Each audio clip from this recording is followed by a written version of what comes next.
Merhaba değerli dostlar, değerli seyirciler. Zerdeş TV'nin yeni bir yorum analiz programında tekrar bir aradayız. Bugün çalışmamızı son dönemlerde aslında son bir yıldır devam eden ve geçtiğimiz hafta farklı bir şekilde sonuçlanan Karabağ sorunuyla ilgili bir program yapmayı düşünüyoruz. Bu konuda konuğumuz sevgili Recep Maraşlı olacak. Kimdir Recep Maraşlı? Recep Maraşlı 1956 yılında Erzurum'da doğar. Genç yaşta e, ne yazık ki hapishanelerle tanışır. Ancak mücadelesini sürdürür, yayın evlerinde, değişik gazetelerde çalışır ve bu süre zarfında özellikle de 12 Eylül faşist rejiminin e, ortaya çıkardığı Diyarbakır zindanlarında kalır, işkenceler görür ve yaklaşık 15 yıla yakın bir cezaevi süreci yaşar. 1985 yılında ki bu süreçte bir siyasi savunma yapar ve 1999 yılında Almanya'ya gitmek zorunda kalır. Şimdi Almanya'da yaşıyor. Sevgili Maraşlı'nın ağırlıklı olarak Ermeniler ve Kürtlerle ilgili çokça çalışmaları var. Birçok yerde makaleler e, ve PDF çalışmaları söz konusu. Ayrıca yani Ermeni Ulusal Demokratik Hareketi ve 1915 soykırım hareketi ve son olarak da yine Diyarbakır zindanını anlatan değerli bir kitabı var. E, ve biz bugün Sayın Recep Maraşlı ile Karabağ'da neler oluyor onun üzerine bir görüşme yapacağız. Hocam hoş geldin. Nasılsın? Teşekkür ederim. Hoş bulduk.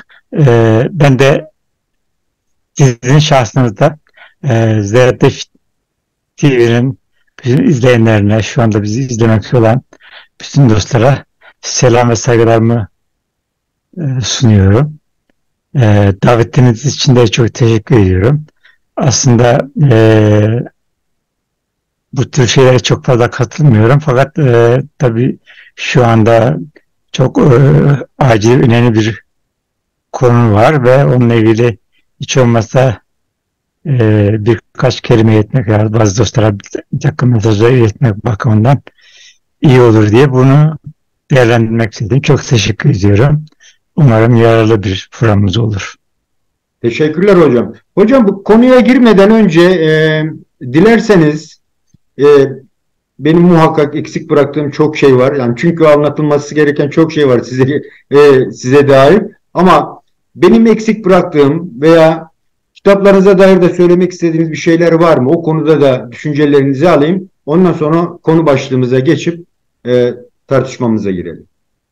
Hayır, yani genelde özetlediğiniz gibi zaten e,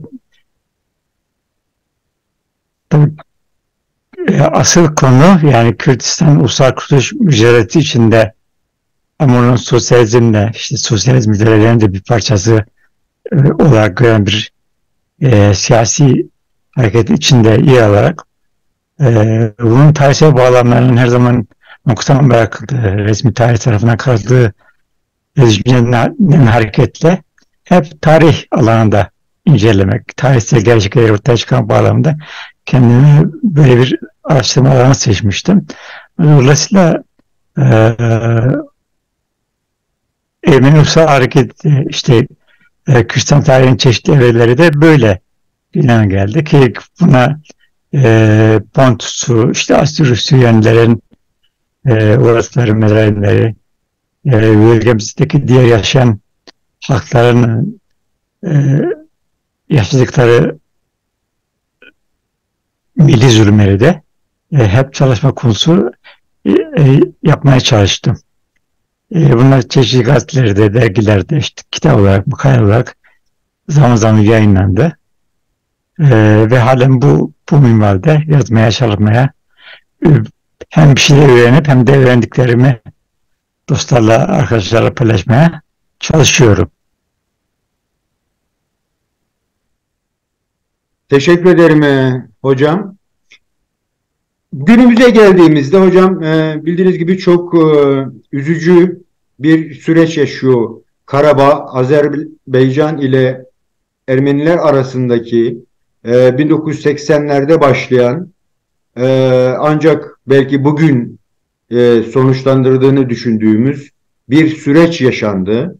Bu iki halkın yönetimlerinin daha doğrusu e, katı tutumlarının bugün gelinen noktada gerçekten de yeni bir Ermenilerin ta 1915'teki kadar bir trajedik bir boyutuna taşındı. Bu konuda bu nedir bu sorunun asıl kaynağı? Bu konuda bize neler söyleyeceksiniz? Teşekkür ederim sorunuz için. Biliyorsunuz Kafkasya için şöyle bir tabir vardır. Kalbimler kapısı denir. Yani o bölgede, Kafkasya'nın güneyinde özellikle, kuzeyinde de öyle, pek çok etnik topluluğun, ulusun, grubun, inancın, yani yine yaşadıkları, iç içe yaşadıkları, yani birbirlerinin sınırlarla bölmenin çok zor olduğu, yani burası senin, burası senin diye sınırlara bölünmesinin çok zor olduğu bir köyde 6-7 tane etnik grubun bulunduğu, böyle çeşitlerini çok uzun süre muhafaza etmiş bir alandan bahsediyoruz. Evet.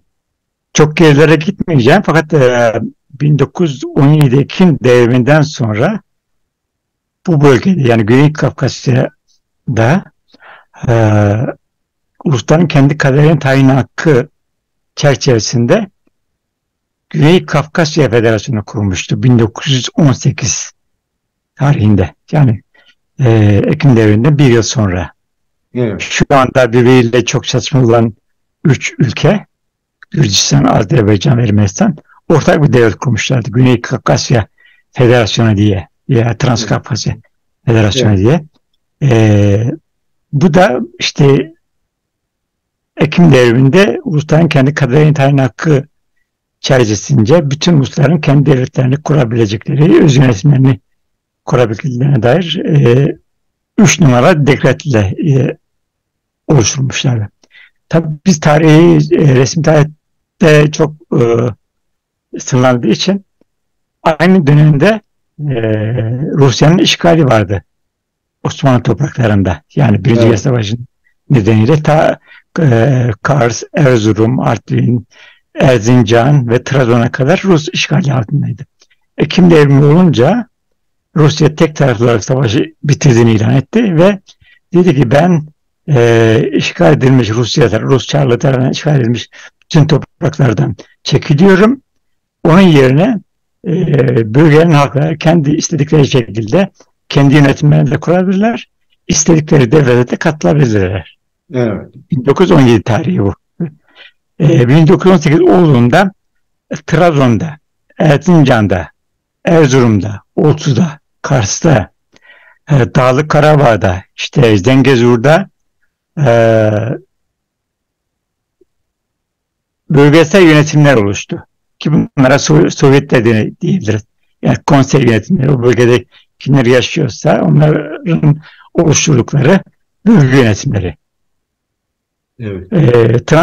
Bu tanıdığım bölgeler de dahil, hepsi Transkafkasya Federasyonu'na dahildi. Yani Erzurum'dan, Oltu'dan, Kars'tan oluşan yerel hükümetler de dahil, hepsi Transkafkasya hükümetinin yetki alanında görülüyor. Fakat Osmanlı İmparatorluğu Rusya'nın savaştan çekildiğini görünce, o bölgelerden de askerini tabi dağıtmıştı. Görünce buraları hazır henüz bir askeri yönetim tarafından ele geçirilmemiş, boşluktayken ben buraları alayım diye harekete girişler ve bütün bölgeleri tekrar geri aldı. Yani işte Trabzon, Erzincan, Erzurum, Kars ve ta Bakü'ye kadar gittiler. Wow. Ya evet, bu Osmanlı ordusu bu dönemden yararlanarak, yani bu 17 Ekim devrinin ki ondan sonra iç savaş çıktı.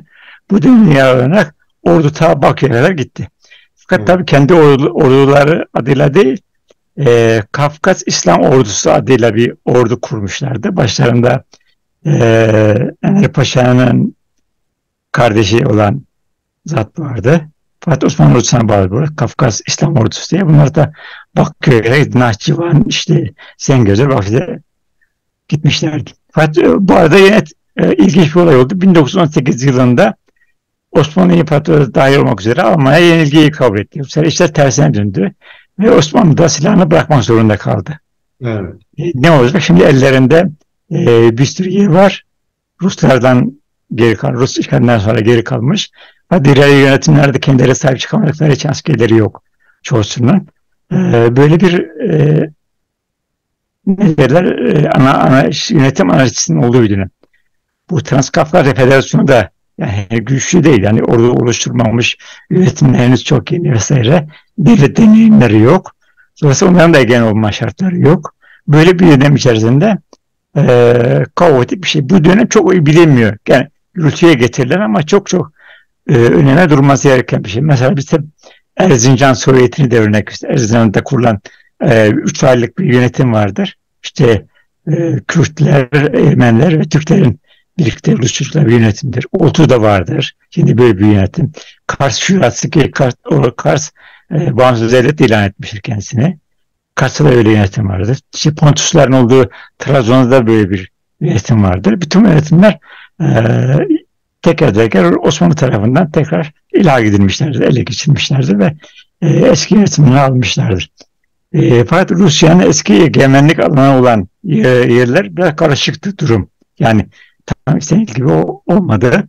Ve Transkafkasya Federasyonu milliyetçi örgütler, işte Ermenilerin Taşnak Örgütü, Azeriler'de Musavatçılar ve Gürcülerde de onun denge olan başka bir milliyetçi örgüt vardı. Bunlar önererek ettiler. Yeni kurulan devletleri ve ortak bir devlet yerine, konfederasyon yerine hepsi ayrılmayı tercih etti birbirinden. Tabii ayrılınca dediğim gibi yani oradaki ulusal yapı, demografik yapı öyle keskin bıçak gibi köyleri, şehirleri birbirine ayırmaya imkan yetmiyor. Örneğin Tiflis'te Bakü Ermenilerin en çok yoğun oldukları yaşlıkları yerlerden biriydi. Keza Azeriler de her yerde vardı. Ne bileyim Ermeniler de her yerde vardı. Dolayısıyla bunların hani bir yer toplaşıp da ayrı biz burada bir çoğunluğuz, bir devlet oluşturacağız gibi bir şey de çok zordu o dönem için. Dolayısıyla böyle bir kapışma meydana geldi. Ulusal kapışma. Ve bunlar tabii milliyetçi önderliklerdi. Yani sosyalist değillerdi. Rusya'daki iç savaş Bolşeviklerin lehine gelmeye başladıkça Bolşevikler gene olmaya başladılar. Kafkasya'ya da gene olmaya başladılar. İlk önce Bakü'de bir komün kurdu. Yani Bakü kurtarmış oldu. Sonra yavaş yavaş geçildi. Şimdi burada da ikinci bir rolde ya Osmanlı İmparatorluğu'nun durumu. Hani Osmanlı yenildikten sonra Kemalist bir hareket ortaya çıktı. Devleti yeniden korumak, kurtarmak adına ve bunlar bugün de süren iki tarafı da idare etmiyor. Hem Rusya'da gelişen yeni Bolşevik yönetimini yedeklemek veya ondan yararlanmak hem de yeni galip devletleri işte Fransa ile İngiltere ile iyi geçinerek yeniden devleti ihya etme çabasındaydılar. Bütün bunların sonucu olarak da öncelikle Bolşeviklerle bir anlaşma yapıldı. Kars'ta ve Moskova'da iki ayrı anlaşmayla sınır çizildi. Bugünkü sınırlar halen bu sınırlardır. Yani Kars ve Moskova'da yapılmış olan 1920'de yapılmış olan anlaşmalardır. Evet. Bunun berisinde kalan bölgelerde işte Azerbaycan, Gürcistan ve Ermenistan dahil iki tane de Özbek bölge, üç tane de Özbek bölge var. Birisi Nahçıvan, birisi Karabağ, birisi Zengezur bölgesi. Evet. Bolşevikler buraya geldiklerinde, artık egemen hale geldiklerinde, bölgeye kendi denetimlerini aldıklarında e, nasıl bir çözüm bulacaklar? Nasıl bir yeni yönetim kuracaklar? Hem ulusların kendi kaderini tayin hakkına riayet, hem de sosyalizmin yeniden inşası, kuruluşuna nasıl bir katkı sağlanacak diye. Burada işte Zengezur bölgesine, Ermenistan'a, Nahçıvan ve Karabağ bölgesinde de Azerbaycan'a özel bölge olarak bağlanmasına karar verildi. Yani şöyle söyleyebiliriz. Bugünkü işte bu Dağlık Karabağ bölgesi dediğimiz veya Nahçıvan bölgeleri o dönemde 1918'de kurulmuş özel bölgelerdir. Evet. Şimdi araya bir de boşluk koyacağız. Tabii bu uzun yıllar içinde 70 yıllık süreçte Sovyet Birliği'nde sosyalizmin inşası nasıl tıkandığını, nasıl bir yol izlediği, bunun eleştirisi ayrı. Bir de ulusal sorunlar burada nasıl çözüldü? O da ayrı bir tartışma konusudur. Evet. Fakat 1988 yılında Sovyet Birliği dağılmaya yüzü tuttuğu zaman şu ortaya çıktı. Sovyet Birliği'nde ulusal sorunlar tamamen çözülememiş. Üzeri örtülmüş veya bir biçimde bastırılmış ama tamamen çözülememiş. Bunu nereden anlıyoruz? 1988 yılında Sovyet Birliği dağılınca o 1918'de dondurmuş olan ulusal çatışmalar, ulusal kavgalar aynı dondurulduğu yerden tekrar başlamış oldu. Evet. Yani burada anladık ki o 70 yıl içerisinde bu uluslar arasında bir birlik anlayışı, bir ortaklık, bir birlikte yaşama veya yeni bir yönetim şeyi oluşmamış. Bunlar bu şeyi korumuşlar, ulusal hani bir gün gelecek biz ulusal devletimizi kuracağız, uluslarımız homojen bir yapıya kavuşacağız gibi. Dolayısıyla 1988'de bu ortaya çıktı. Azerbaycan, Gürcistan hemen bağımsızlık ilan ettiler. Ermenistan'da da aralarında 1 aylık, 2 aylık, 6 aylık süreler olabilir. Çok sorun değil ama 3 devlette bağımsızlık ilan ettiler. Peki ne olacak? Özel bölgeler. Bu özel bölgeler de Nahçıvan zaten Azeri çoğunluktaydı. Azeriler çoğunluğu olduğu bölge ve Azerbaycan'a bağlı. Fakat sorun çıktı. Karabağ'da. Çünkü Karabağ'ın nüfus çoğunluğu Ermeni. Yani onun için de zaten o yüzden zaten özellik verilmiş. Yani Nahçıvan Ermenistan içinde bir özel bölge. Azerilerin çoğunlukta olduğu bir bölge özellik. Dağlık Karabağ'da Azerbaycan içinde Ermenilerin çoğunlukta olduğu bir bölge. Onun için özel bölge oluşmuş. Bu özel bölgelerde bağımsızlık ilan etmeyi istediler. Yani Dağlık Karabağ dedi ki sen nasıl Sovyet Birliği'nden bağımsızlık ilan ediyorsan ben de senden bağımsızlık ilan ediyorum ve Ermenistan'a katılmak istiyorum. Bu tabi Azerbaycan yönetimi tarafından şiddetle reddedildi. Çünkü onlar milli devlet kurdu, sıcak bakmıyorlardı ve Sumgayit'te işte bu Bakü'ye yakın bir petrol kenti pogromlar oldu, Bakü'de oldu. Karabağ bir askeri harekat yöneldi. Böylece çalışma başladı. Yani şöyle diyelim, Sovyet Birliği ulusal sorunları çözemediyse de en azından dondurmuştu. Ama milliyetçi yönetimler, milliyetçi iktidarlar, sağ milliyetçiler bu sorunları çözmek yerine daha da ağırlaştırdılar. Yani onların iktidara gelmeleri sorunu o donduruldu 1918'den daha ağır bir hale getirdi ve çatışmalar başladı. Yani daha hiç olmasa çatışmalar başladı. Pogromlar başladı. Yani güveni kovma, dışlama gibi. Yani bunlar hem Azerbaycan oldu hem de Erivan oldu. Ermenistan'da oldu. Yani Ermenistan'daki Azeriler Azerbaycan göçmek zorunda kaldı. Azerbaycan'daki Ermeniler de Ermenistan'a göçmek zorunda kaldılar. Tabi bundan Kürtler de nasibini aldı. Yani Kürtler de çünkü her yerde de her iki yerde de var. Hocam bir Ve şey söyle, buradan bir soru sorabilir miyim? tabi buyurun. Şimdi haritaya baktığımızda Nahçıvan, ondan sonra Ermenistan, ondan sonra Karabağ, şu anki Karabağ görünüyor.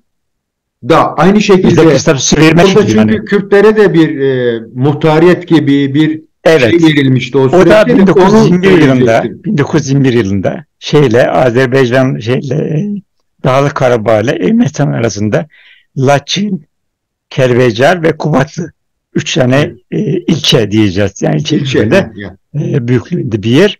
Burası Kürtlerin yoğunlukta olduğu yer, yaşadıkları üç yerde hemen hemen %90 nüfusun çoğunluğu oluşturuyorlar.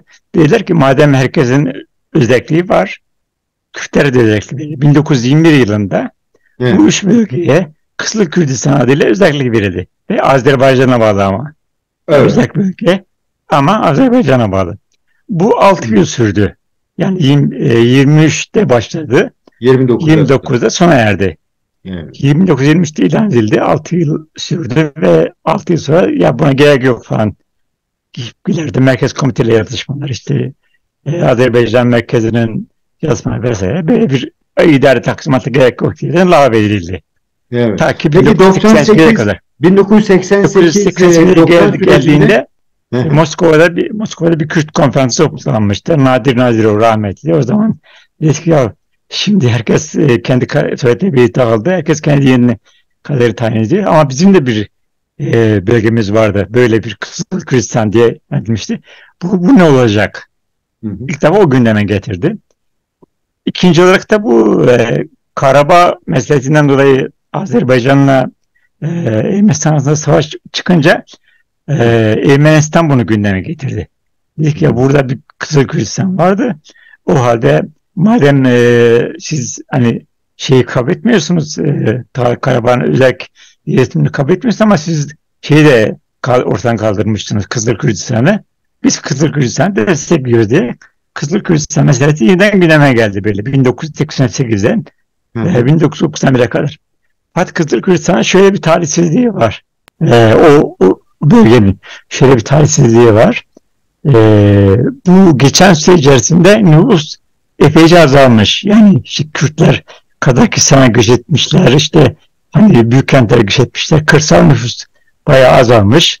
Ee, ve kendilerini koruyabilecek, yani özellikle lendikleri zaman da kendilerini koruyabilecek ne bir ekonomik güçleri var ne de askeri güçleri var. Hatta o zaman Bu göç kendiliğinden olan bir şey değil ama, değil mi hocam? Yani bu önceden yani bu 70 yıllık süre içerisinde hani zorla olan şeyler de var. Hani hı, İkinci Dünya Savaşı'ndan sonra hani şeyleri yerlerini değiştirmek bağlamında şunu şuraya bunu buraya evet, koymak gibi bazı tasarruflar var. Bunların detayına girmemiş falan da çok uzun olur.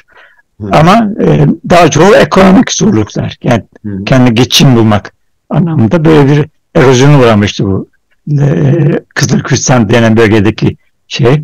evet, Azerbaycan zaten bu ülkede bir Kürt şeyi oluşması için, yani Kürt kimliğine dayalı böyle ulusal bir kimlik şeyi oluşması için buraya hiç sahip çıkmadı. hı, Oraya herhangi bir okul ya da ne bileyim yerinden yönetim bir şeylere sahip çıkmadı. Böyle bir küllendi oradaki şey. Ancak bu 1988-91 arasında yeniden canlandı. Eminler de bunu desteklediler. Dediler ki böyle bir yer var. Ve işte 1992 idi galiba. Kızıl Kürdistan yerine ilan edildi. İşte Erivan'dan bir komiteyle gidip Kelbecar'da Kürdistan bayrağını çektiler ve Kızıl Kürdistan'ı ilan ettiler. Fakat dediğim gibi o Kızıl Kürdistan o dönemde kendini savunabilecek askeri gücü ve siyasi nüfus gücü yok. hı. Hatta o zaman şöyle söylenir. Bunu ayrı bir konu olarak uzun uzun konuşabiliriz. Evet, PKK önerirler. Derler ki yani gelin buradaki şeyleri siz buraya yer edinirsiniz. Bir alan olur. Hem de bu özel bölgeyi korursunuz. Onlar evet, da diyorlar ki bizim etimiz budumuz ne? Biz kendimize bir başka bölgede savaşıyoruz. Gelip yani orada hı, herhangi bir savaş yürütemeyiz. Azerbaycan'a veya Rusya'ya karşı veya arada yani bizim böyle bir gücümüz yok diye bunu kabul etmediler. Savaşın ilerleyen zamanlarında da tabii iki ateş arasında karar. Yani şeyle Azerbaycan'la Ermenistan arasındaki savaş tam da onların bulunduğu şiddetli bir alan oluyor. O kalınca oradaki nüfus maalesef göç etmek zorunda kaldı. Yani onların o anda çektiler 92-93 yılında Kızılkürtistan'daki Kürtlerin göç etmesi de çok büyük bir trajedidir. Bu ne oldu? Burada ikili bir sorun da oldu. Onu da kısaca değineyim. Bir Kürdistan komite vardı. Bu Kürdistan komite toplandı ve dediler ki tam biz özellikle ilgilendik ama biz nasıl bir tavır koyacağız? Ermenistan'dan yana mı? Azerbaycan'dan yana mı? Yoksa bağımsız mı? Bağımsız bir tavır koyamıyorlardı çünkü savunacak güçleri yoktu. İzvidi Kürtler ki bunların halen büyük kuşağına yine Ermenistan'da yaşıyorlar. Ermenistan yanlısı bir tutum takındılar. Biz Ermenistan'ı destekleyelim. Biz orada zaten köklerimiz falan var. Daha rahat yaşarız. Diğer tarafta böyle bir ayrımı kabul etmedi. Yani onların kısmı, onlar da çoğunluğu yine izlemek bir seküler Kürtler diyelim ya da daha ulusal şuna bakan Kürtler. Bu komite de aylık oluştu ve dolayısıyla komitenin kendi içinde bir şeye varamaması da bu Kızılkürsüstan deneyiminin çok kısa sürmesine, ikinci dönem diyelim, çok kısa sürmesine, trajediyle bitmesine neden oldu. Mümkün olursa başka bir zaman bunun üzerine.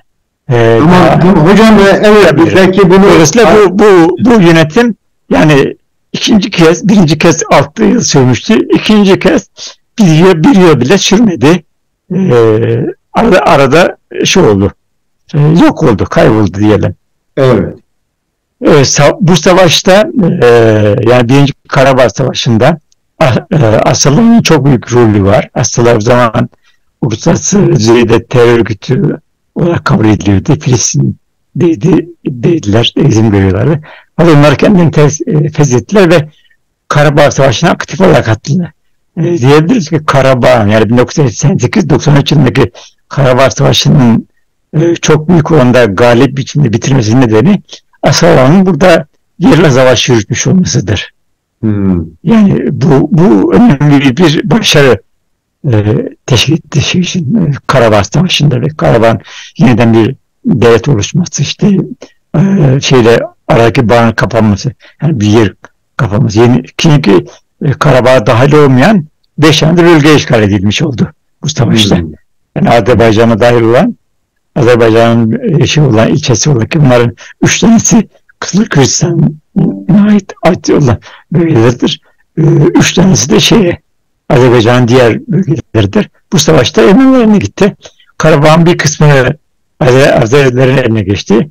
Karabağ'ın büyük bölümü bile bu 4-5 tane Leon'da bu savaşta Ermenilerine kaldı.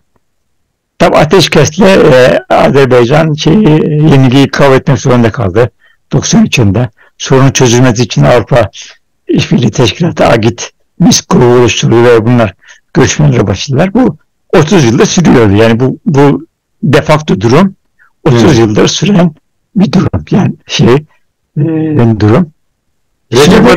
Bu 93 süreciyle beraber Karabağ'daki Azeriler geri mi çekildi? Çünkü şu an bakıyoruz sadece Ermeniler var görünüyor. Karabağ'daki dedim ya, hem Karabağ'dayken de hem Azerbaycan'da hem Ermenistan'daki iki tarafın halkları da çekildiler. Yani Ermenistan'daki Azeri kalmadı. Hepsi Azerbaycan'a göç etti. Azerbaycan'da da çok sayıda Ermeni vardı. Onlar da orada Ermeni kalmadı. Hepsi ya Karabağ ya da Ermenistan'a çekildiler. Yani etnik homojenleşme oldu. Bu bizim aslında istemediğimiz ve olmaması gereken bir şey. Ama milliyetçi yönetimler bunu zorlarla bu halkların bir araya yaşamasını engelleyen pogromlar, nefret söylemi gibi bir savaş da var. Bunu besleyen bir ortam da var. Böyle bir kötü bir manzara oluştu. Yani daha önce iç yaşayan halklar bölünmüş oldular. Aldılar.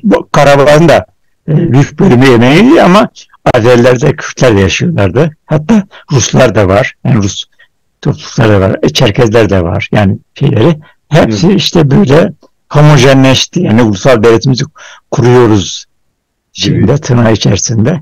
Evet. Homojen bir durum oluştu. Ee,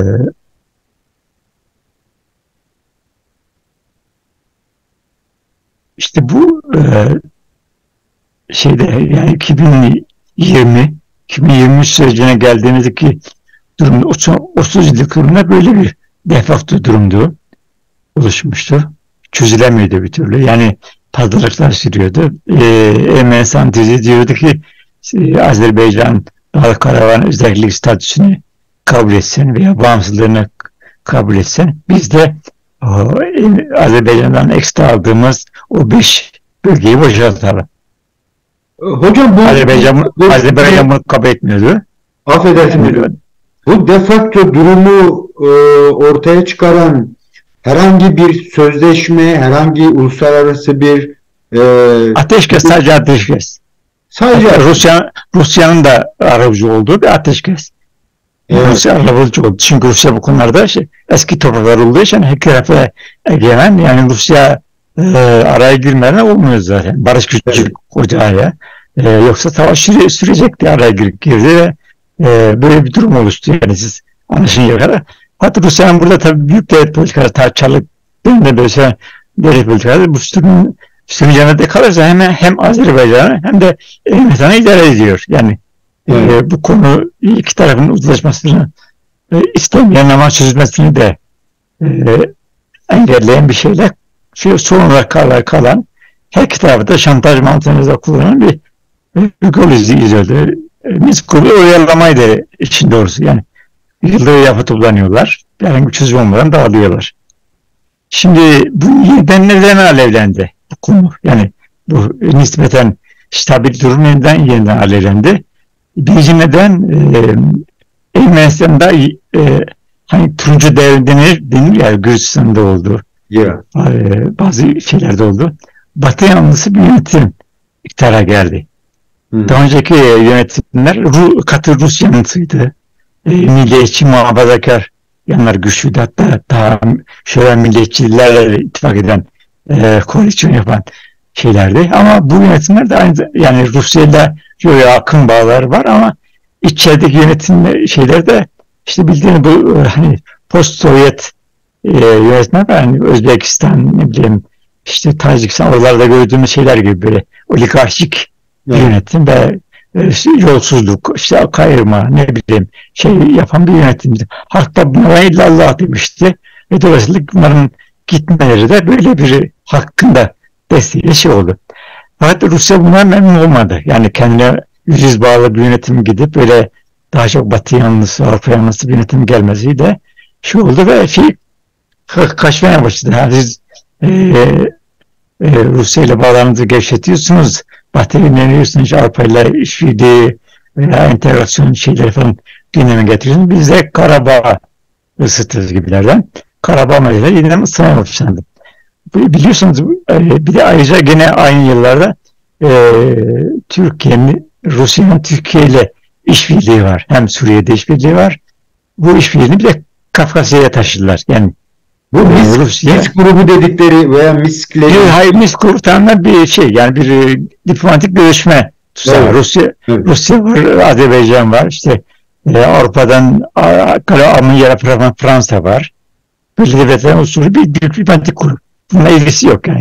ha, Bu şeyde oluşan, Rusya'daki oluşan bu işbirliği, Rusya, Türkiye, İran işbirliği Kafkasya'da böyle bir sonuç verdi. Yani şeyi geliştirme biçimde, yani bir çeper oluşturma biçimde ve bunlar yeniden zorlamaya başladılar. Karabağ meselesine, Ermenistan aleyhine ki bazı Azeriler petrol nedeniyle bayağı güçlenmişlerdi. İşte Türkiye'nin de yardımıyla ve askeri olarak da bayağı güçlenmişlerdi. Karabağ'da artık eski militan savaşları falan yok. Yani genç çocuklar hepsi 20 yaşında, 22 yaşındaki düzenli ordu çocukları böyle bir manzara üzerinde savaşa zorladılar. Yani Ermenistan'ı savaşa zorladılar ve nihayet bildiğiniz gibi bu Paşinyan yönetiminden sonra onu terbiye etmek adına bir anlamda bir savaş oldu ve Ermenistan yenildi. Yani Ermenistan bu Karabağ bölgesini ne tutamadı. Çünkü hem Türkiye çok güçlü hem de Azerbaycan güçlüydü ve hem de bu savaşa işte cihatçı çeteler geldi. Afganistan'dan, Pakistan'dan, Suriye'nin o cihatçı şeyleri, onlar da kafa kesmeler, ne bileyim, büyük yani halka yönelik terör dersizler ve sonuçta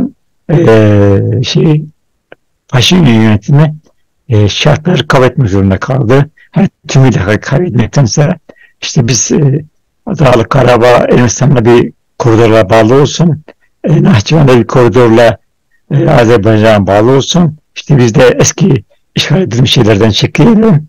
Siz de Karabağ'ın özel statüsünü kabul edin gibi bir şeyle sonuçlanmış oldu. Fakat bu sadece ateşkes diye bir anlaşmaya üzerine varmıştı. Garantörü de yine Rusya. Bunun bu bir çözüm olabilirdi. Yani yeniden başlamak konusunda. Hadi yeni bir gelişme oldu. Bu da Ukrayna Savaşı. Ukrayna Savaşı. Hocam Ukrayna'ya girmeden bu Laçin koridoru bu 92'de falan mı var, yoksa 2020'deki savaşla beraber mi oluşan bir şey? Şimdi Laçin koridoru bu yeni oluşan bir şey. Eskiden koridoru yoktu. Yani 91'de, çünkü o arayı almışlardı dediğim gibi. Yani evet. O ara böyle şimdi siz gösteriyorsunuz. O yeşil bölge. Yani evet. Kırmızı bölgeyle pembe arasındaki yeşil bölge Kızıl Kürdistan bölgesidir. Evet. O bölge alınınca zaten aradaki boşluk kapanmış oluyordu. Evet. Dolayısıyla koridor yoktu. Yani direkt bağlıydı. Sınırlar birleşmiş oluyordu. Fakat bu koridor meselesi şeyde oluştu. Bu 2022-23 o son savaşta. Çünkü bağlantı koptu ve o tek yolun açık kalması, yani daha Karabağ'a gidecek olan tek yolun açık kalması falan da oradaki yollar Laçin Koridoru adı veriliyordu. Verildi o. Evet. O. Evet. Aslında bu yol o zaman 1992'de hatırlıyorum. Ecevit'in de bir çözümüydü. Ecevit yönetiminde. O diyordu ki ya bu sorunu şöyle çözelim. İşte Karabağ'la Ermenistan arasında bir koridor olsun. Açılsın, onlara verilsin. Dolayısıyla onlara birleşsin.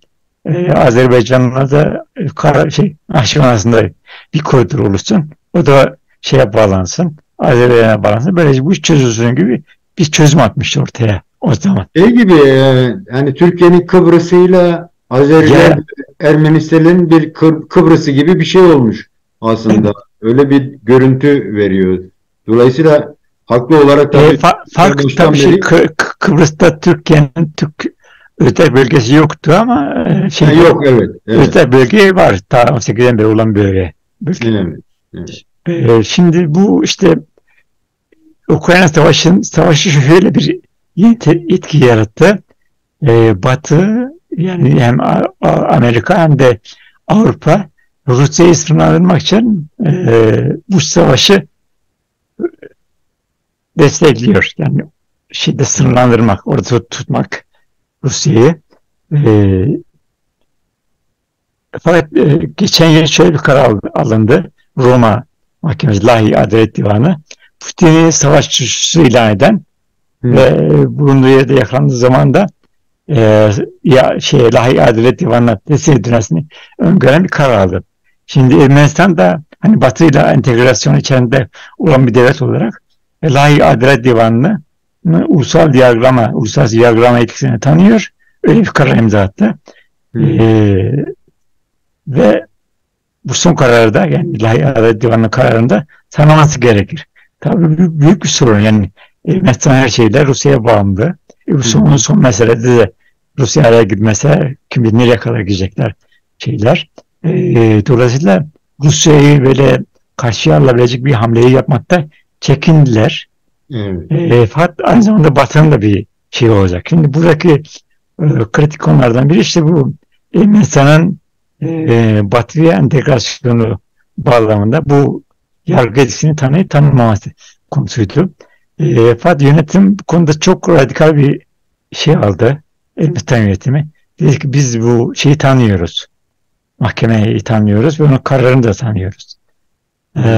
Rusya ona çok sert tepki gösterdi. Dedik ki biz onu düşmanca buluyoruz. Hatta sen denmişti değil mi? Putin gelirse tutuklarız gibi öyle bir Ya o ihtimal hani olmaz da olmaz da öyle diyelim. anladım. Ama hukuk olarak öyle bir şey. Yani o kararı tanıyorsun. O kararın bir tarafısın. Bu adam da geliyor ülkene. Gelirse diyelim. Yani tutuklama gerek gücünü yok. Yapamazsın ama bu yine bir tavır oluyor. O diyor. Tabii, Rusya da bana çok tabii. kızdı. Ya sen her şeyinde bana bağlısın. Bak Karavada beni elinde, bu anda bende. Sen neyine güvenerek bana meydan okuyorsun diye. Dolayısıyla bu ikinci dönemin, bu son dönemin başlamasının nedenini tetikleyen konu da bu oldu. Yani Rusya'nın bunu düşmece tavırla görüp Karabağ'daki bütün Rus korumasını kaldırması, Rus koruması kaldırılınca da Azerbaycan bir gün içerisinde Karabağ'daki özel orduyu imha etmeye girişti. Hocam bir şey sorabilir miyim? Her şey böyle çok acele oldu gibi görünüyor ama hızlı. Arkası oldu. Yavaş ama hızlı oluştu. 1922'de aslında bunlar belirlenmişti. Dediğiniz gibi belki de Batı yanlılığı veya Rus yanlılığı, Ermenistan'ın netleşememe süreci bu olayı getirdi. Çünkü son 7-8 ay galiba şeyde kaldı Karabağ. Evet. Azerilerin ambargosunda kaldı. Yani evet. Bir ilaç ne şey. Dolayısıyla tabii. Zaten Azerbaycan niyeti Karabağ'daki özelliği kabul etmek değildi. Tümüyle orası bizim toprağımızdır. Yani tam merkezi devlet anlaşıyla. Biz de onlara işte bazı sosyal haklar veririz. Ulusal şeyler tanırız. Hani okul falan gibi. Böyle bir anlayışla yani biz özellikle yönetim falan kabul etmiyoruz. Zaten o anlayışları oydu.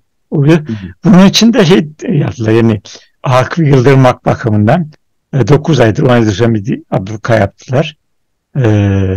Ve yani bu zaten film provası oldu. Hani Azerbaycan eğitim olursa oradaki halkın ne çekeceğini de bir prova oldu.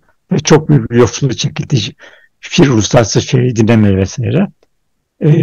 Bu son birkaç günlük süreçte de oradaki ordu gerçi direnebilirdi yani şehirde direnebilirdi ama bu çok büyük bir kayba neden olurdu. Yani sivil kayıplar çünkü şehir savaşı nihayetinde ve onu göz almak yerine onlar da teslim olmayı kabul ettiler Rusya'nın araya girmesiyle. Dediler ki tamam biz şartları kabul ediyoruz ve çekiliyoruz. Yani bu Azerbaycan'ın Stepanakert bombalaması, oradaki orduyu teslim almasıyla bu göçün, yani zorunlu göçün önü açılmış oldu. Evet. Bu da Rusya'nın tamamen aradan çekilmesidir. Yani Rusya çünkü garantördü ve Rusya'nın orada barış gücü vardı. O çekilince, korumayınca hiçbir şey kalmadı. Hiçbir dayanacak noktası kalmıyor. Bunu ben de benzetiyorum. 89 yılında Doğu Almanya'nın çöküşlerine de benzetiyorum. Hani Rusya Doğu Almanya'daki askerlerini çekince Doğu Almanya bir gün içerisinde teslim oldu. Yani birleşmeyi kabul etmek zorunda kaldı. Çünkü kendi kuracak ordusu ve gücü yoktu. Tamamen Rus ordusuna, Sovyet ordusuna bağlıydı. Batı'ya karşı dayanacak gücü yoktu. Siyasi olarak da irade ortada zaten ortadan kalkmıştı. Biraz da ona da benziyor yani Karabağ'daki durum.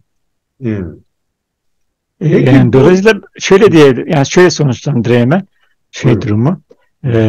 Aslında Rusya hem kendisine yönelik Batı kırmak, ambargosunu kırmak için Türkiye'ye ve Azerbaycan'a boyun eğiyor. Yani onları memnun etmeye çalışıyor. Hani biraz daha dursunlar. Hani ekonomik yaptırımlardan, siyasi yaptırımlardan hani diğer ülkeler kadar istekli değiller ve daha esnekler. Bu esneklerin sürdürsünler diye Kafkasya'da onlara yol açıyor. Yani hem Azerbaycan'a hem de Türkiye'ye yol açıyor Rusya bu tavrıyla. Yani Ermenistan'a feda ediyor. Çünkü Evet. küçük bir ülke, yani ekonomik şeyleri çok az. Yani hangi getirisi yok. Bir de kafa dağıtıyor. Hani Batı'yla işbirliği yapacak diye. Dolayısıyla Ermenistan veya Dağlık Karabağ Rusya için feda edilebilir durumdaydı ve nihayet feda etti. Şimdi gelince, Batı'ya gelince, Batı'nın da yani Amerika'nın, Avrupa'nın veya işte bu blokun yaptığı şey de bu.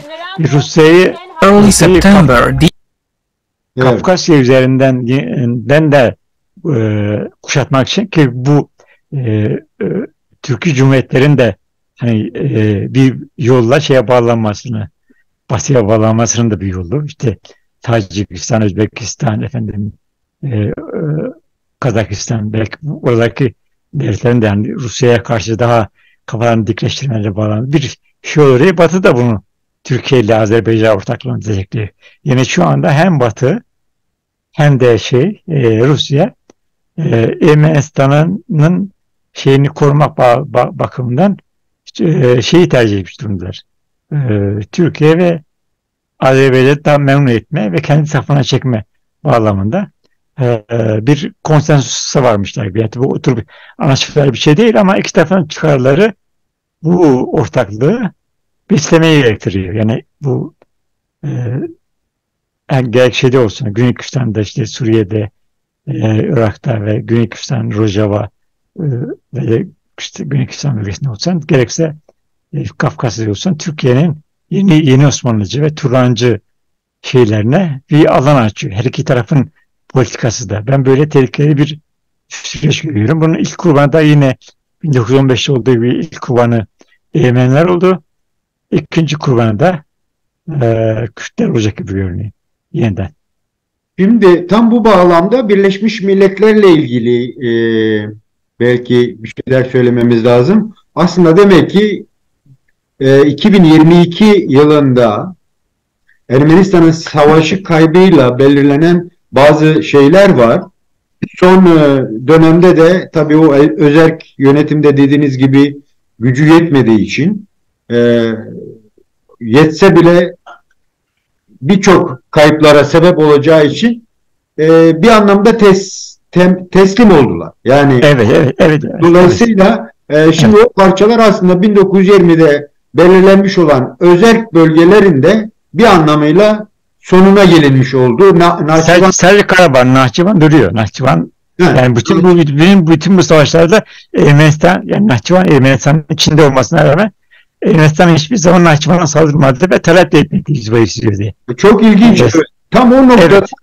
Tam o noktada başka bir şey çıktı. Yani bu Zengazur koridoru adı altında yine belki yıllar önce oluşturulmuş bazı projeler bazında hani siz demin dediniz ya, şimdi Batı Türkiye'ye ve Azerbaycan'a bir anlamda bir destek sunma ama gerekçeleri var gibi görünüyor. Bu konuda neler diyeceksiniz? Yani bu Zengazur'un çünkü burada İran'da bir etki göstermek istiyor bir noktada.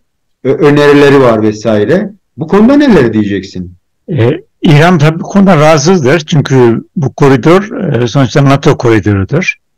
NATO'nun veya Batı'nın koridoru ve bir anlamıyla de kesmiş olacak. Yani Rusya'yla direkt bağlantısına kesmiş oluyor. Yani, ama destek olacağını söylüyor. Diyor ki sınır boyunda... Hayır, o diplomatik anlamda. Yani biz ulaşıma engel değiliz. Yani biz hani halklar arasında köprüler falan karşı değiliz. Onunla da iyiyiz ama Türkiye ve Azerbaycan'ın dayattığı şu. Öyle bir koridor istiyorlar ki geçişinde o devletin hiçbir şey olmayacak. Denetim olmayacak. Gümrük vergisi olmayacak. Ne gelir ne gelir ne diye olmayacak. Yani kendi topraklarından geçen bir şey gibi, ne derler, bağımsız bir alan gibi olacak. Türkiye ile Azerbaycan bunu dayatıyor. Ama işte bu 2022 savaş sonucundaki anlaşma öyle değildi. Yani tam kendi ülkesi üzerinden bir yol geçecek ama bu yolda işte bazı şeylerle birlikte, bazı kollarla birlikte yine egemenlik Ermenistan'da olan bir yol olacaktı. Ve Laçin koridoru da karşımda Laçin koridoru yok. Çünkü gitti aradan. Karabağ gitti aradan. Ama bunu halen Laçin koridorunda ısrar ediyorlar. Ee, şey, Zengezur koridorunda Evet. ısrar. Şimdi bunun direkt hiçbir denetim olmadan sanki bir şeyin devamıymış gibi, Azerbaycan toprağıymış gibi olması, böyle bir açılması tamamen şeyci. Yani İran'ın da şeylerini kesen. Çünkü İran'da Ermenistan aracılığıyla Rusya'ya bağlanıyor. Onların bağımlı tek şeyi o. Yo. Onlar için de stratejik açıdan bir şey. Onlar da söylüyorlar. Diyorlar ki bu eğer bize stratejik açıdan bir sorun getirecekse biz kabul etmeyiz ama işte hani halklar arasındaki ticaret, kültürel alışveriş içinse tamam, okey Hı, diyorlar. hı, hı. Yani o zaman bu yeni bir savaş nedeni olma ihtimali var mı yoksa? Bunun yeni bir savaş nedeni olma ihtimali yine Batı'nın Ermenistan'ı ne kadar savunacağına, yani toprak Hı, bütünlüğünü diyelim savunacağına, Rusya'nın da buna ne kadar izin vereceğine bağlı. Ben gerçekten de Ermenistan'ı çok büyük tehlike altında görüyorum. Özellikle bu Zengezur bölgesinin işgali mümkündür. evet. Çünkü tamam, büyük kayıplar verecekler ama yine de egemenliğinde devlet olduğu için savaşmak zorunda kalacaklar ve çok büyük insanlık kayıpların oluşacağı bir şey olabilir. Yani e, Ermenistan hani o savaşı kaybetmiş olduğu için şu anda Rusya'nın garantisi olmadan veya Batı'nın garantisi olmadan sınırlarını koruması çok zor ve çok büyük risk altında bana Hı, göre. hı. Yani bağımsızlığını artık Kaybedebilir, evet. Kaybedebilir. gerçekten mi? Evet. O çok evet, pek hoş bir düşünce olmadı benim için şimdi. Yani Yani ülkenin tümü olmasayla o Zengezur denilen bölge elinden zorlanabilir. peki hocam, yani Türkiye'nin bu son yıllardaki Orta Doğu'da aktör olma özelliğini Batı kabul mü etti ki onun şu an bir tarafta Libya'da, bir tarafta Güney Kürdistan'da, bir tarafta işte Suriye'de ve şimdi Ermenistan, Karabağ'da bu kadar rahat tavır takınmasının ne, yani Batı çok mu destek veriyor şu an Türkiye'ye? İşte yani Batı'daki stratejik akıl tabii Trump'ın döneminde farklıydı. Biden yönetimi daha sonraki de farklı. Fakat Amerika İngiltere ortaklığının diyeyim, yani o çeperin aklı daha çok şeyi sınırlamak, hem Rusya'yı sınırlamak hem de Rusya haline getirmek. Yani şu Hmm. anda bir sürü yan devletler var. Ukrayna kopuz zaten. İşte diyelim güneyindeki o bağlı devletler, Çeçenistan'dan, Özbekistan, Kazakistan, hepsi tamamen küçük bir devlet haline getirmek, daha da olabildiğince küçültmek. Hatta asıl niyetleri bence Avrupa'yı çökertmek. Hmm. Avrupa Birliği'nin ortadan kalkması, yani Avrupa yeni bir güç olması ki Avrupa bütün bunlar olurken, yani Rusya'yı sınırlayalım derken Avrupa olmaktan çıkıyor zaten. Hmm. Büyük bir sağ kanat gelişiyor bütün ülkelerde. Aslında bunu ayrı bir konuda hani Tabii ABD tutuyor mu kendi diye. değerlerini de Yani. ayaklar altına alıyor ve dolayısıyla çok daha kötü bir dünya doğru gidiyoruz sanki. Ee, bu bağlamda işte yani Türkiye'nin neo-Osmanlıcı ve Turanist yaymacındaki Türkiye'nin içindeki yönetim hiçbir zaman olmadığı kadar kötü bir yönetim her yönüyle. Yani gerek ekonomi olsun, gerek sosyal olsun, gerek her alanda. Buna rağmen Batı'nın desteği çok daha belirgin. Yani e, zaten şeyde gördük. Yani Güney'de fiili işgalattan sürüyor ve kimse şey yapmıyor. Fas Kalkan operasyonuyla üç bölge elinde, işte Afrin elinde, işte İdlib bölgesinde asker bulunduruyor. İşte Güney Kürdistan'ın birçok bölgesinde askeri üsleri falan var. Orayı da neredeyse askeri denetimine almış durumda vesaire derken, yani bu gelişmelerine hiç şey yapmıyorlar. Bir tek şeyi sınırlarlar. Hani şey, bu Ege kıta sahanlığı meselesi, Ha, işte evet. ekonomik bölge dediğinde Yunanistan da kafa tuttu. Hani biz buradan da alır Evet. gibilerden. Bir tek orada Batı ya o kadar ileri gitmek gibilerden biraz Hmm. onu sınırladılar ama bu tarafa doğru engellemiyorlar. Çünkü Yani gidebildiği kadar git diyorlar. Evet. Serbest gibi bir şeyleri var. O yaymacılığı şey yapıyor. İşin doğru, işin taraflarını aynı toleransı Rusya da yapıyor. Yani Rusya'nın Batı'nın verdiği kadar Rusya da veriyor bunlara. Dolayısıyla iki yerden birden önleri tutulmuyor. Doğru. Eskiden hiç olmazsa iki tane rakip devlet vardı. Birisi izin verirse de öbürü vermiyordu. Dolayısıyla bir şeyde kalıyordu. Şimdi iki tarafta birden rekabet etmek için Türkiye ve bu şey ortaklığının azgın şeylerine, iştahlarına bire yem atıyorlar sürekli. Evet. Ama nereye kadar sürecek? Bu demiyorum. Peki hocam, çok teşekkür ediyorum. Son olarak e, Karabağ'a dair ve Ermenilere dair e, biliyorsun gerçekten çok ciddi acılar yaşanıyor ve yaşadıkları yerlerden göçüp gitmek zorunda kalıyorlar. Ve çok ilginçtir, Karabağ'dan göçen Ermenilerin çoğunluğu da bu e, oluşturmak istedikleri Zengezur şeyine yakın Subit miydi, Sumbit miydi diye bir yer var. Oraya taşınıyor. O da çok ilgincime gitti. Yani daha ağırlıklı olarak 148 bini falan oraya yerleştirilmiş galiba. Yani o Zengezur koridorlarına yakın yerlere. Çok ilginç, Evet. çok ilginç Evet. bir şey. Tahkim etmeye çalışıyorlar çünkü e, şöyle bir şey var yani bu 30 yıllık savaş döneminde mesela ambargo altındaydı. Yani sadece Rusya ile bağı var. İşte İran Evet, biraz ona İran da kendisi de ambargo altında. Yani çok fazla bir şey yok. Türkiye'nin ambargosu altında. Azeri petrollerine yararlanamıyor vesaire. Dolayısıyla işsizlik, ne bileyim, yani ekonomik durgunluk milyonlarca Ermeninin göçmesine neden oldu. Türkiye'ye, Rusya'ya, Avrupa'nın çeşitli ülkelerine, yani hem beyin göçü hem de iş gücü anlamında çok büyük bir şey oldu. Erozyon meydana geldi.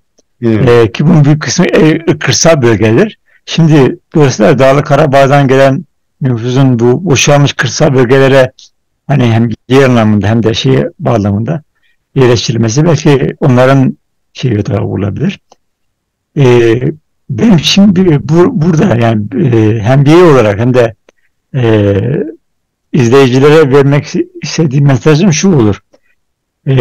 Biz sosyalist düşünce bağlamında bakıyoruz ve temel olarak halkların hangi etnik, dinsel, inanış, kültürel grubu olsun birlikte yaşamaları gerektiğinde, birlikte yaşama kültürünün veya birinin haklarına saygı göstererek aldığına, kimliğine saygı göstererek birlikte yaşamaları gerektiğine olan bir inançla hareket ediyoruz.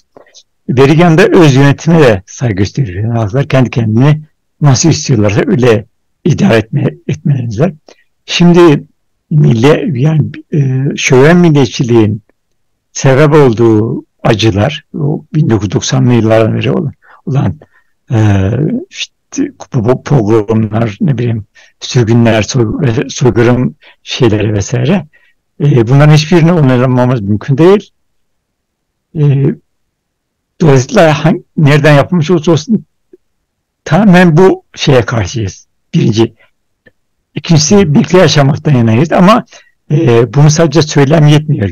Somut öneriler yapmamız ya da somut girişimlerde bulunmamız gerekiyor.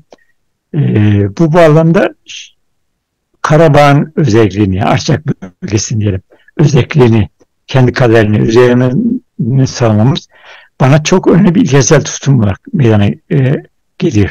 Bu şunun gibi, yani Kürtler açısından diyeyim, Güney Kürdistan'ın bağımsızlığı gibi. Hani 6 yıl önce, 5 yıl önce bağımsızlık referandumu oldu ya, referandum evet, kararı alındı ve referandum büyük bir çoğunlukla evet, bağımsızlığa evet dedi. Şimdi Güney Kürdistan bağımsız ilan etseydi ne olurdu? Bu Karabağ'ın yaşadığı sorunu yaşayacaktı. Ki yaşadı. Hemen Türkiye ambargo uyguladı, Irak ambargo uyguladı, uçaklar uçmadı, Batı hemen desteğini kesti. Yani Karabağ'ın bugün yaşadığı sorun Güney Kürdistan'da yaşanacaktı. Irak diyecekti ki burada ayrıkçılar var, benim burası, benim toprağımda, ben gidip alıyorum orayı. Kimse de yardıma gitmeyecekti. Ve orayı bastırmak sanki onun hakkıymış gibi. Dolayısıyla özel bir bölgenin varlığını koruması, öz yönetim haklarını koruması kurmak istemesi Kürtler açısından da sahiplenmesi gereken bir talep. Evet.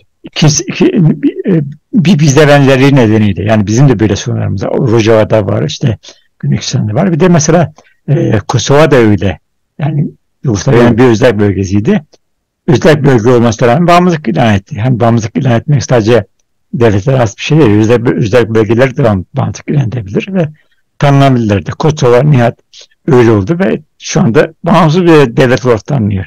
Belki bütün bunlar olabilir. Yani işte, Azerbaycan içinde nasıl özel bölge bağımsızlık ilan eder? Oradan çoğunluk öz yönetimi istiyorsa, nasıl revaçını yaşayacaksa bunu yapar. Biz bunu savunmamız gerekir. Güney Kürdistan'da Kürtleri, işte orada Rojava'yı, orada Karabağları, öbür tarafta başka varları varsa, yani özel yönetimlerin, hakların öz yönetimlerini teşvik etmek. Ama bu neden savunmamıza neden olmalı? Homojenleşmeye. Yani çünkü büyük bir şehirde, bir ülkede sadece bir halk yaşamaz. Pek çok halk yaşar, pek çok ulus yaşar, pek çok dinler. Onların oradaki varlığını ortadan kaldırmayı yapmaz, öngörmez. Biz birlikteliği savunmak zorundayız. Hem özelliği hem de birlikteliği beraber savunmak durumundayız. Dolayısıyla umarım, belki şimdi çok uzak bir görünüyor ama halklar hem birlikte yaşayacaklar hem de öz yönetimlerini kuracakları bir şey olur. Ben şöyle derim, hatta 1991'de mesela Azerbaycan yönetimleri bile milliyetçi şöven bir şeye varmasalar da Karabağ'ın özelliklerini kabul etselerdi. Şimdi arada sınır da yoktu. Hani tam yönetimsel bir sınır da bizim Avrupa'da olduğu gibi, hani yürüye gidip geldiğim böyle sınırlar. Gayet rahat herkes giderdi, gelirdi, otururduk. Daha refah, daha bir toplum olurdu. Kimse de kulağına acı çekmezdi ve Güney Kafka'da da o çok renkliliğini, çok uluslu yapısını korudu. Şimdi maalesef acılar giriyor, nefret giriyor. Şimdi bu, yani 1915'in acılarını unutmadan, bu 100.000 kişi, çoluk çocuk bir günde işte evini barkını terk etti. Bu insanların yaşadığı travmalar, onların ürettikleri acılar, nefrete dönüşecek şeyler, artık biz bunlarla beraber yaşayamayız. Yani bunlar çok zor çözülecek sorunlar ve bilmiyorum nasıl olacak. Yani millet için karanlık bir tablo çiziyor. Peki hocam, çok teşekkür ederim. Ben teşekkür ederim. Şimdi değerli seyirciler, değerli dostlar, bugün son dönemde gündem olan Karabağ'daki Ermenilerin 120 bine yakın Ermeninin göçertilmesi ve aslında Karabağ özerk bölgesinin de direkt Azerbaycan'a katılması gibi bir sürü İlhak edilmesi diyelim. İlhakı gerçekleşmiş durumda. Ancak sorunun yine düğüm noktasını son dönemde gündemleştirilen Zengezur koridoru bağlamında sanıyorum yine önümüzdeki günlerde gündem olma olasılığı çok yüksek. Değerli Recep Maraşi ile bugün bu konuya dair belki bir giriş niyetinde olabilecek Karabağ ve Ermeniler sorusunu, Ermeniler ve Azeriler arasındaki sorunu, ona bağlantılı olarak Kürtlerin durumuna dair birkaç şey söyledik. Kendisine çok teşekkür ediyorum. Katkı sundu. Değerli bilgilerinden yararlandık. Hocam, yine son olarak söylemek istediğiniz bir şeyler varsa ondan sonra konuyu kapatalım hocam. Çok sağ olun. Ben de teşekkür ediyorum. Size daha önce belirtmiştim. Belki ifadede bozukluklar olmuş olabilir. Çünkü süreci daha artabiliyor. Fakat umarım kendimi ifade edebilmişimdir, yani anlamında. Önemli olan barışçıl ve hakkaniyeti içinde bu sorunların çözümü. Biz buna aydınlar olarak, hareketler olarak katkıda bulunabiliyorsak bir parça ne mutlu diyelim. Teşekkür ederim katkılarınız için. Ben de çok teşekkür ederim. Görüşmek üzere. Hoşça kalın hocam. Görüşürüz. Çok sağ olun. Var olun.